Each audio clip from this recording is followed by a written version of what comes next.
It had to happen eventually. An automatic transmission has finally found its way into that most macho of cars, the Porsche 911 Turbo. And we're not talking one of the fancy computer-controlled manual gearboxes used on the Grand Prix circuit. The turbo on these pages pumps its 415 horsepower through a torque converter-fed, planetary gear-modulated slush box, fundamentally like the one found in any Ford or Chevy. Just put it in D and off you go as fast as you dare. We clocked the turbo automatic to 60 miles per hour in 4.2 seconds and through the quarter mile in 12.6 seconds at 112 miles per hour. That's only 0.3 seconds slower than the manual 911 Turbo we tested last September, although the gap does increase at higher speeds. Getting to 150 miles per hour, for example, took 25.9 seconds, 4.3 seconds slower than the number we accomplished shifting manually. Still, this is the quickest automatic shifting car we've ever tested, even quicker than the Ferrari 360 Modena with its fancy F1 style, computer-controlled gearbox. When you plant your left foot on the brake and bring up the boost with your right before launching, the turbo automatic readily produces the rocket-like acceleration figures noted above. But the car feels benign and not all that eager when pulling away from a red light in downtown traffic. That's because the 5-speed gearbox normally starts in second gear, unless you either floor the throttle or use the steering wheel mounted shift rockers to select first gear.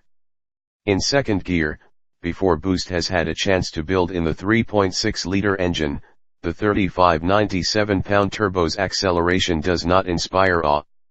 Keep your foot in it, however, and the pace quickly picks up, although there's never the explosion pounding your backside that was produced by the original 1976 turbo model. Of course, that car had a 3.0-liter engine with a piddling 6.5:1 compression ratio. It was quite gutless until its single large turbo spooled up. With twin turbos and intercoolers, variable valve timing and lift, and a lofty 9.4:1 compression ratio, this turbo engine transitions to boost smoothly and quickly. Still, there's a little lag, and to eliminate it completely, it's best to keep the tachometer needle above 3000 RPM.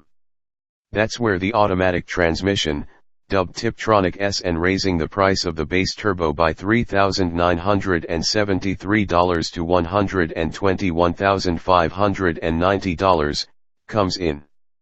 Slap the floor shifter sideways from the D position into the M slot, and you can play either rocker switch on the steering wheel spokes to move up or down within the 5 available gears. These manually instigated shifts are quick and solid, limited only by the transmission's refusal to execute any commands that would jeopardize the driveline, such as downshifting to second at 110 miles per hour. In fact, you can take over the shifting chores anytime you wish without sliding the shift lever from D to M by simply flicking the rocker switches on the steering wheel. You realize full manual control, but the transmission reverts to the D program 8 seconds after your last manual input. Even if you never touch the rockers on the steering wheel, this transmission is always searching for ways to help you out. Slap the throttle to the floor for an instant, and the transmission will downshift 1 or 2 gears to set up a swift pass.